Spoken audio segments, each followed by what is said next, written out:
Thank you for tuning in to the second episode of Communicate Responsibly. Before I get started on our topic today, I want to take a couple minutes and talk about the history of this podcast and Minneapolis, Minnesota. And the two actually go together. So I was in Minneapolis, Minnesota in October of 2025. I've never been there before, but I went there for a 3-day training on motivational interviewing. And after that training, I became minted.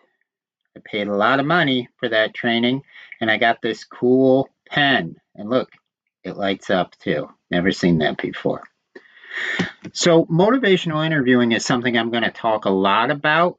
It's a style of communication that I think is so effective and so needed right now. And through that 3-day training in Minneapolis, Minnesota, I became a member of the International Motivational Interviewing Network of Trainers, MINT. So I was minted. I can't believe what is happening in Minneapolis and all over Minnesota right now. As I give this podcast, another person has been killed, has been murdered, Alex Jeffrey Preddy. A few weeks ago, Renee Nicole Good was murdered by ICE agents in Minnesota. Both were only 37 years old. I don't claim to know everything about the story. I don't claim to know all the nuances. One of my decisions has not been to what some people call doom scroll and really get pulled in by the news. I think a lot of news is subjective these days, not objective, which is not communicating responsibly. However, for me, this is why I'm doing this podcast, folks. And sometimes one of the things I want to work on in communication is I have a tendency to be too subtle in my message. And that has hurt me as a counselor. I would be talking to someone about their drinking or about their use of cannabis or another substance or addictive behavior. And in my subtlety, I thought they would kind of get what I was saying. They did not. So over the years, I have learned there are times when you cannot be, or it's not effective to not be subtle in your message. The whole reason I am here trying to do this year-long podcast has to do with the escalation of violence, hatred, and a real threat to the way that I have lived in America for 55 years. Wow. One of the names that I almost used, it was actually my first choice for the podcast, was Way Beyond Rage. And the only reason I didn't use that was because I didn't know if everybody would get the reference. And for me, I didn't want the source or the foundation to be around anger. And what do we do with anger? But I got a long history. Me and anger got a long, long history, just like me and alcohol have a long history. And it is not a great love story, I'll tell you that. So, Way Beyond Rage is a quote that I think is very powerful from the movie Braveheart. And it comes when, I forget who is asking William Wallace, who's played by Mel Gibson, what are you trying to accomplish? You're not going to get anything by just going into these places and raging and warring and fighting. And William Wallace, played by Mel Gibson, says, oh, this is well beyond rage. And I feel like that's where I am. I'm really glad that the podcast started. I pushed myself on Martin Luther King Day because I have spent the last week listening to the speeches of Dr. King. And in particular, I've been listening to a book that focuses on Dr. King's messages around love and nonviolence. And the name of the book escapes me. I've been listening to it on audio. I do that a lot. But I will put a link down in the notes on YouTube, and I'll also put a link on the First Step consultation page. It's worth listening to. So what's happening in Minneapolis, Minnesota is heartbreaking. And I really want to encourage you folks not to use anger, not to use violence, not to use rage, and not to use hatred with all of these feelings that you have around what's going on in Minneapolis and Minnesota and around the country right now. And I know that's hard. I know I am brokenhearted. That's underneath my anger. I am very afraid of what's going on right now. And I do believe firmly, this isn't just putting it out there, like feeling like I'm just saying stuff because it has the feel goods. I do believe that it's better to light one candle than to curse the darkness. I do believe that one person can make a difference. And I strongly believe that how we communicate with others every day, if it's built on a foundation of love and curiosity and trying to understand each other, I think that can have a big impact. Period. Okay. So let me get to today's topic. And this does roll into today's topic. Today we're going to talk about active listening.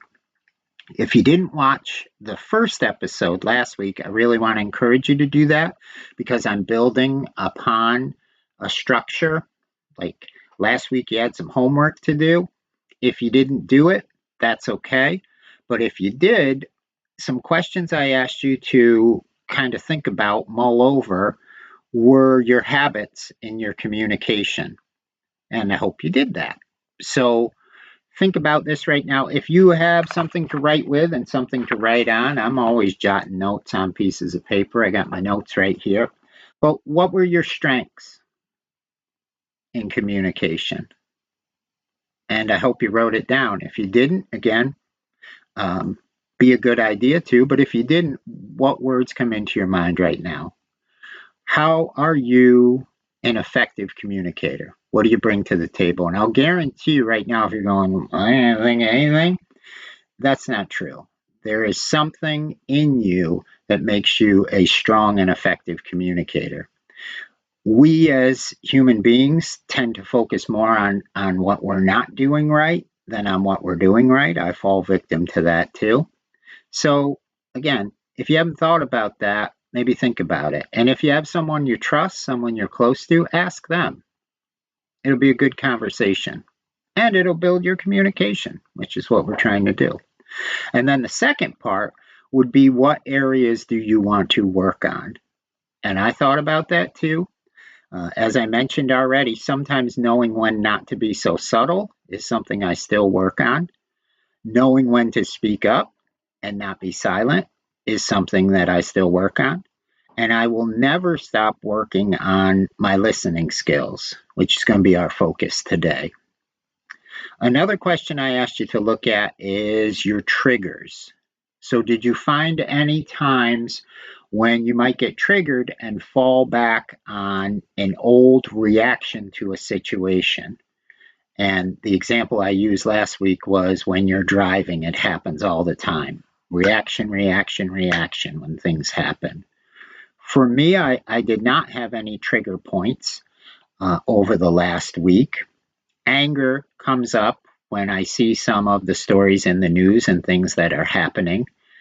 And for me, that means I need to ask myself what I can do about it in the moment.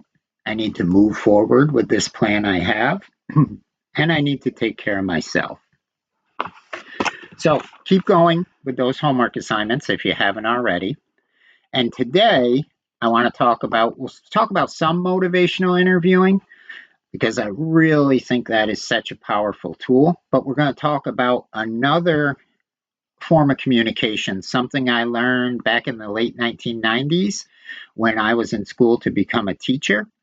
And that is The 7 Habits of Highly Effective People by Stephen Covey. If you haven't seen this book, check it out.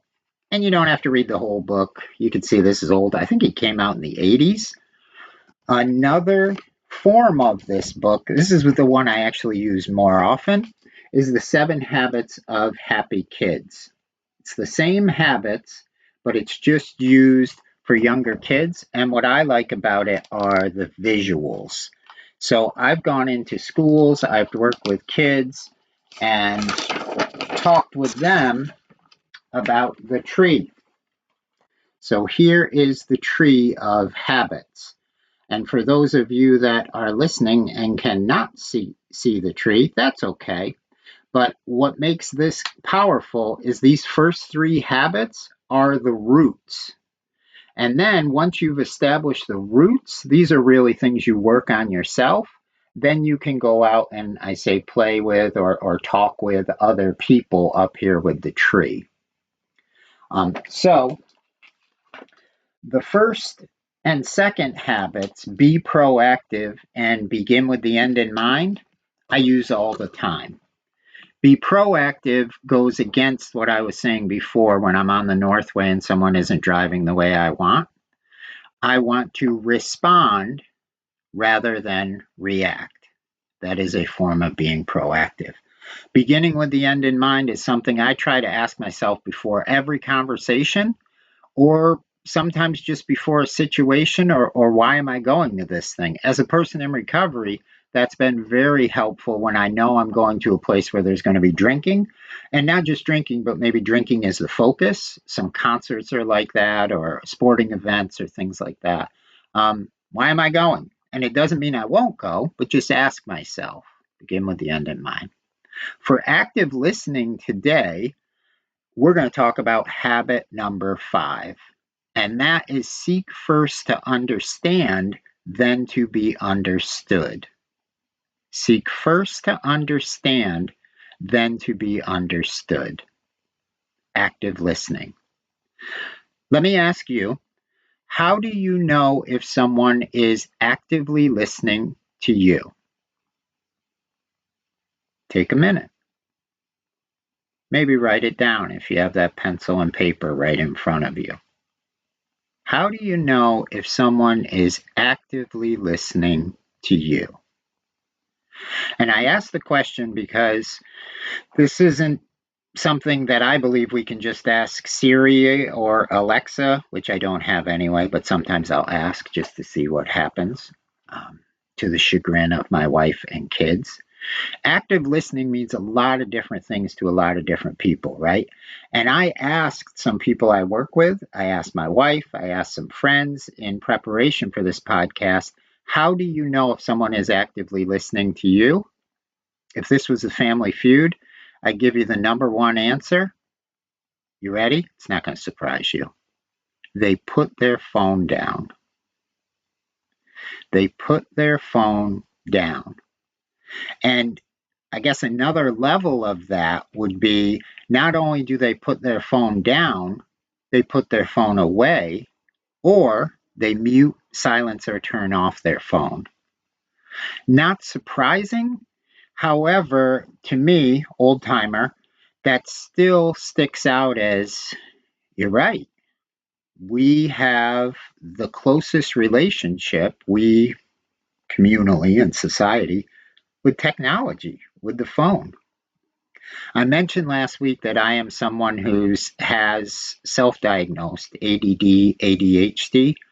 For me, I find that if there are other noises going on, when I'm trying to actively listen to someone, I find that very distracting.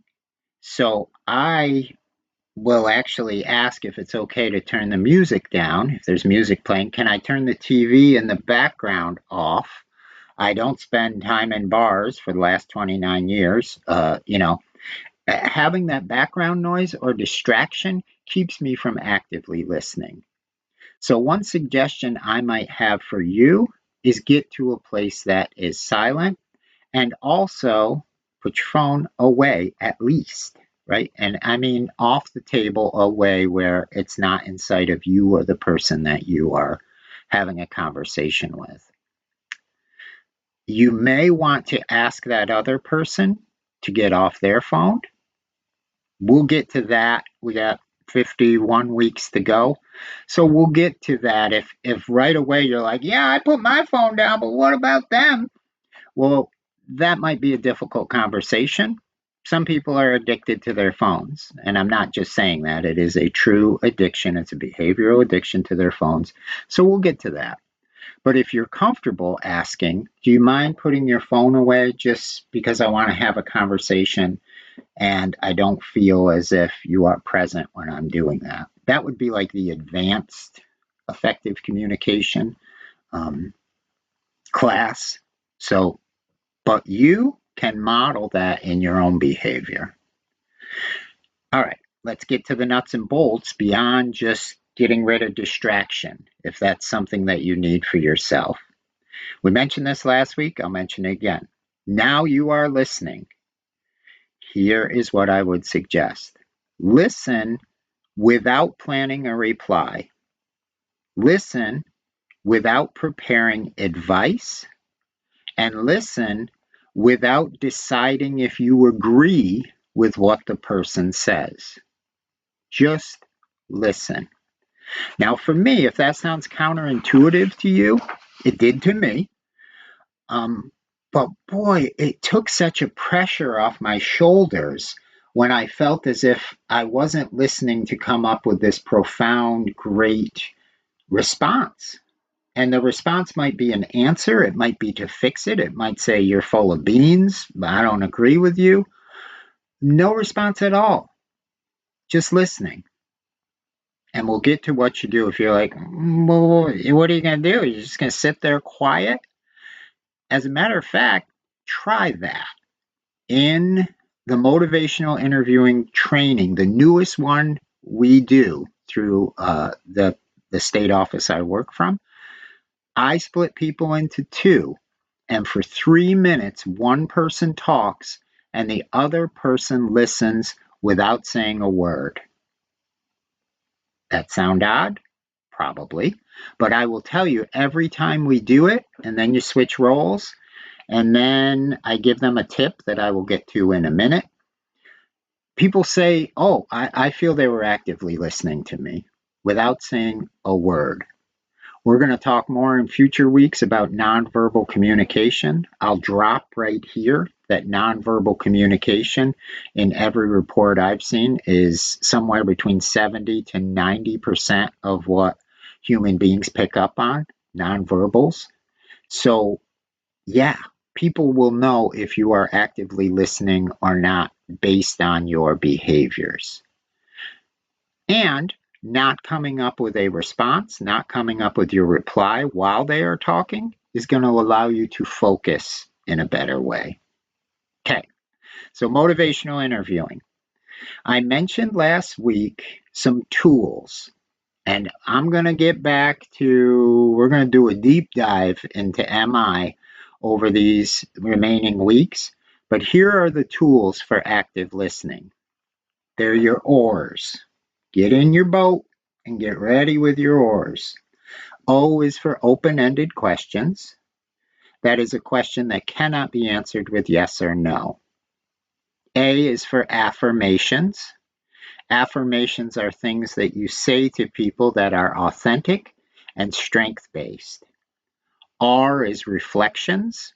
And we're going to come back to reflections because if of the whole four I'm going to give you, reflections are the most powerful for active listening. And I think they're the most powerful of the four in general. And then the last one is a summary.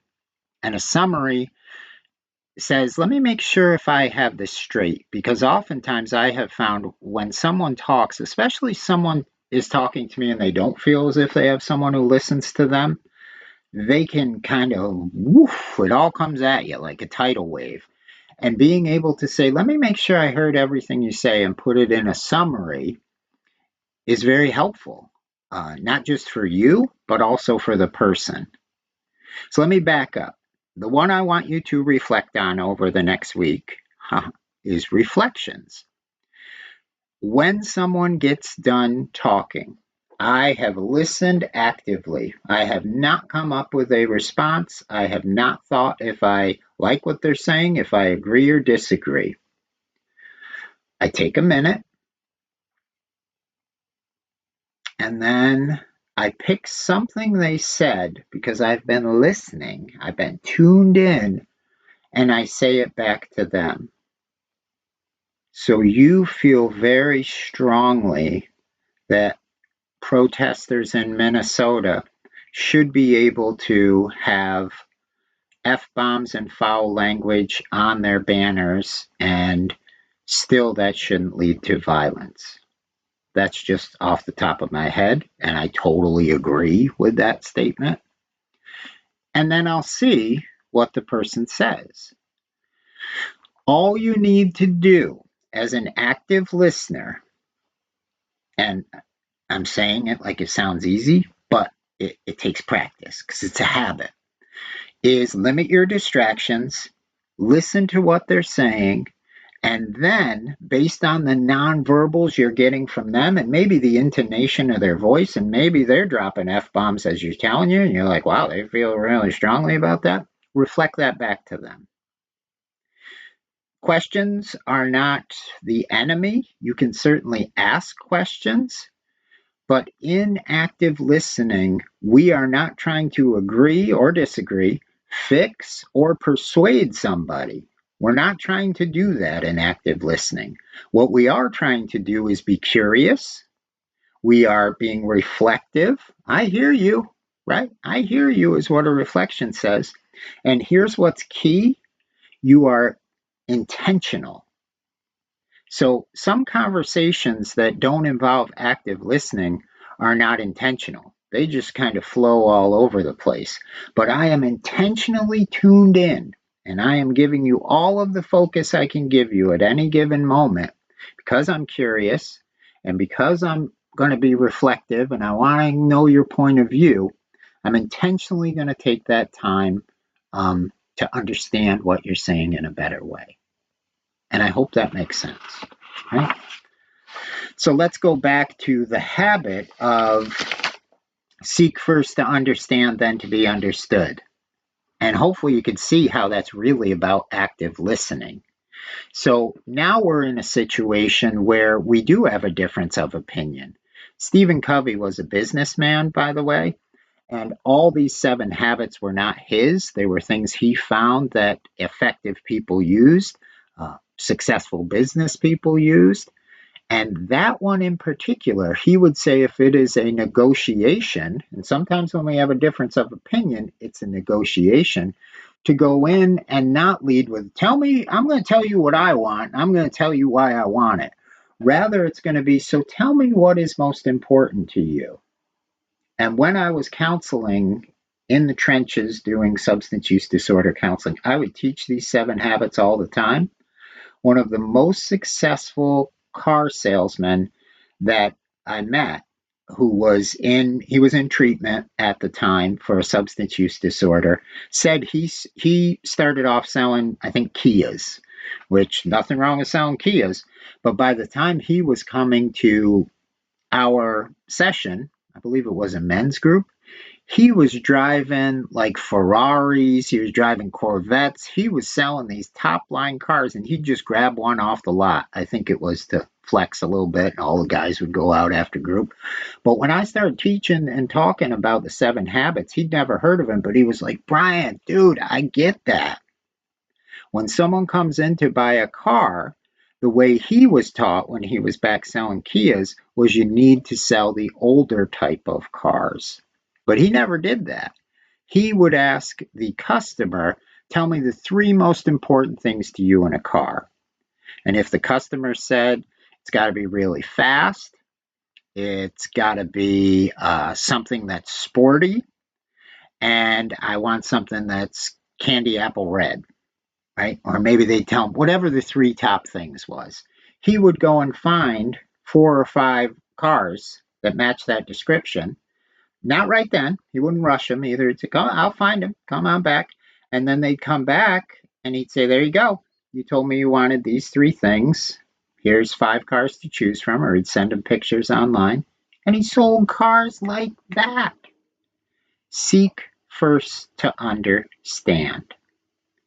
So over this next week, as we start to wind down for this week, here's what I would encourage you, maybe challenge you to do. Seek first to understand. Actively listen. Reflect. When someone is talking, remind yourself, I want to be curious about this. If it's something that you don't agree with, tell yourself, I don't need to win. And understand that your understanding of where this person is coming from is going to help you to maybe reach some common ground, or at least to say to them, this is where you're at, and have them acknowledge and validate, yeah, that's where I'm at. Does it sound like a lot? I hope it doesn't sound like a lot. You have opportunities every day because you're going to have conversations every day. You can watch this video again. You can take some notes from this video. The other thing I wanted to mention as we wrap up, there are 2 other videos that I put out. They are not related to effectively communicating per se, but I had some people contact me and say, hey, Brian, I'd like to hear more about why you named the podcast what you did. Tell me more about communicating responsibly. That was all based on the alcohol, primarily the alcohol companies not communicating responsibly. It's kind of irony. So I put out a video on alcohol advertising and other substances advertising. And I put out another video on the history of addiction as a disease, because those 2 things kind of go together. And when you see how communication has morphed and twisted some of the things that are factual around substance use disorder and addiction, you'll see it's nothing new here we're experiencing in 2026. Communicating in a way that is not responsible goes way back. And we can find ways to communicate that is more responsible. And not only is it more responsible, I believe firmly that it will build tighter, better, more understanding relationships. And hopefully, as Dr. King so profoundly felt, that it will show you're coming from a place of empathy, compassion, and love, and not from hatred, and not from violence. That has never seemed to work well in our society, and I strongly believe it won't work well now. So please stick with me. Thank you so much for tuning in today, and I will put another one of these out next week, and we'll move forward through the year. Thank you.